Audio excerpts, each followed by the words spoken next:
Welcome on into the True Crime Hotline, a podcast that focuses on not just true crime, but cold cases, unidentified, and of course, the missing. And today, I want to take you to a case here in Sedgwick County in Wichita, focusing on a young Kansas teenager who has been missing for weeks. Take a look at this photo here. This is Andre Young.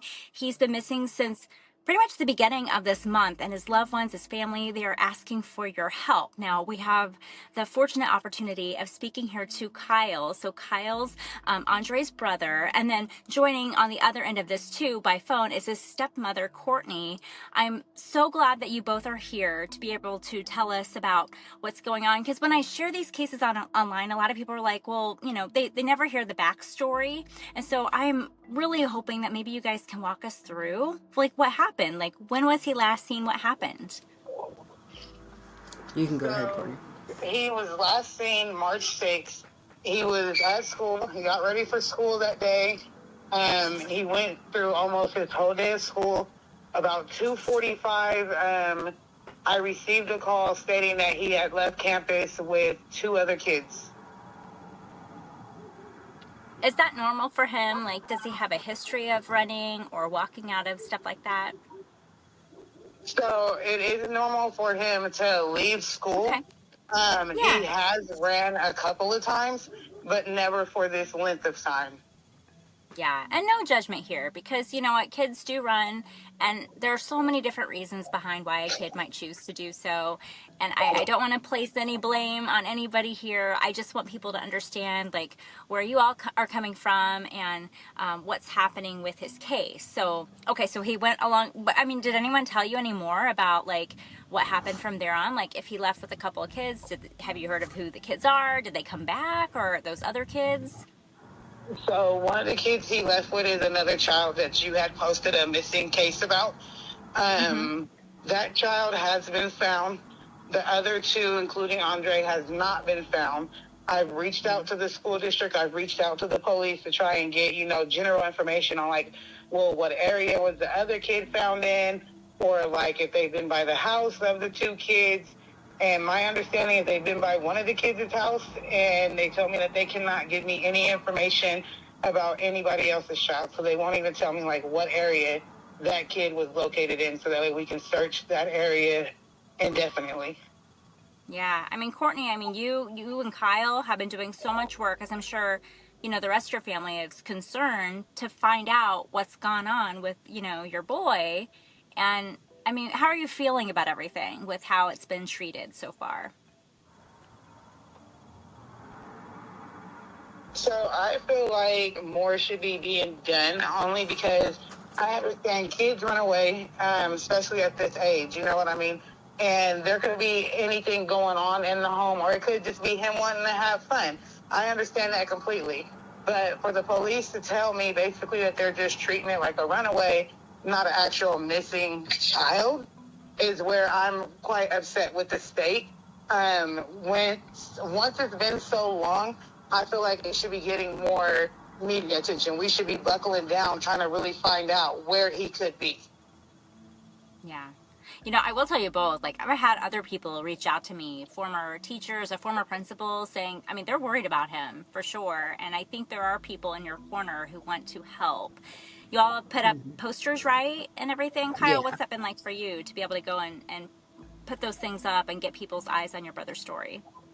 At the same time, like, it feels good to be able to put those up so we know, like, in the back of our mind that there's people all around, like, seeing his face, but at the same time it sucks having to do that because, like, it makes it more real and more serious because, like, it's never come to this point where we've had to do something like that. Like, he's always contacted or, like, we found him, Yeah. So, like, this time I feel like the posters are making it more real, like it's serious now.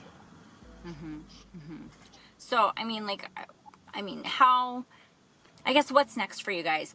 Obviously, we're getting the word out here, keeping the posters up and everything. What can we all do? Or what would you like to say to people who might know a little bit of something about Andre? He's not a bad kid. Like, he's gone through a lot in life, like we all have. You know, everyone has their own story, but he's a really good kid. I mean, he has his issues and he has the stuff that he goes through, but I think he's more of like a he's hard headed. He thinks he knows what he's doing. He thinks he knows what he's getting himself into until like he really gets out there, and then he's like, okay, like to me, I feel like most likely he would be scared because it's been so long and being away from his family around people he doesn't know. Like he's not usually the type of person to stay out forever or like you Yeah. know what I mean? Do you have Yeah. anything to say, Courtney? I would say that he's eager to please other people, and to touch a little bit more on what Kyle was saying about his background. So he has been through a lot. It's not things that he's been through in our home with me and his dad, but with Wichita adding to the background that he's had, I feel like he could be basically with somebody else, and like I said, eager to please. So like he's not gonna want to upset them. Like he knows all of our phone numbers, he knows our addresses and stuff, and he would rather make sure that the people that he's with is happy and not fully think about the stress that he's putting upon his family. You know what I mean? Yeah, and he's like, I don't really know how to explain it. Like, because we, with our biological parents, like, not his dad necessarily, because he's with his dad, but our mom in general, that's where we went through a lot because we went through foster care, stuff like that. But once he got with Courtney and his dad, like, he has a great life. Like, he has everything he could ever ask for, but I think it's just the fact that he wants to do what he wants to do, you know, and he doesn't understand the circumstances or not circumstances, but consequences that comes with that. Yeah. Oh, yeah. And, with that, I feel like, and I try to be real methodical with sharing stuff. I don't like to label kids as a runaway because, while they may be doing something on their own accord, they might be deciding it for themselves at first. You never know, like, who they're surrounded by. You never know what's being suggested to them. And I'm not trying to scare you all or to freak anyone Oh, out, but when a kid is off and doing their own thing, they can be in a dangerous environment, or they could be making yeah, decisions that maybe aren't the best for them. And so the hope is that when I share stuff, and the hope I'm sure is you all's family, is that we just want to find him, make sure he's okay, and that if yeah, he needs something, that he gets whatever he needs so he can feel comfortable and stable in his life. So that's yeah, always my goal and my vision. And I really do appreciate you all being here to share more of his story so people can get that understanding that he's more than just, a runaway. And yeah, there's something here that's so important. And I know you all miss him and you want to just, you know, make sure yeah. he's doing okay. Yeah. Is there Well, anything I that really you appreciate both you.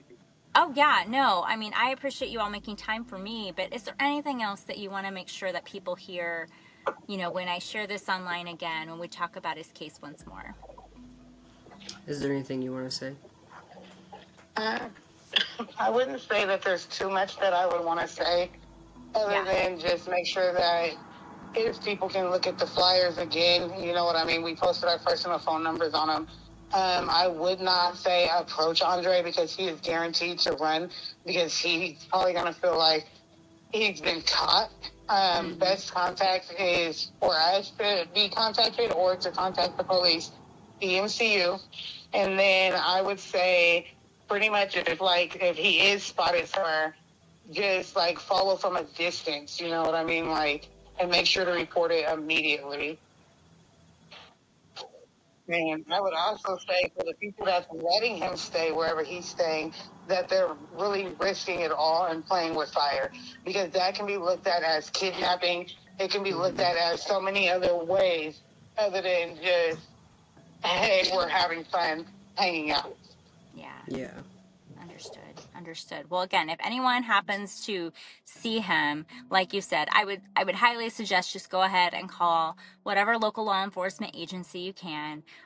Of course, you can dial 911 if you feel it's really urgent. You can call a non-emergency line. Just give them that tip, and they'll follow up with it, because this case is registered not just with the city, but within the state of Kansas. So if he's found anywhere, they'll go and report it back to Wichita, and they'll do that follow-up. So there is also anonymous ways to go and do it too, and I'll make sure everyone has a link to that. So if you have a tip where you want to submit that information without it being traced back to you, you can certainly do that, and that's an option through the Kansas Bureau of Investigation.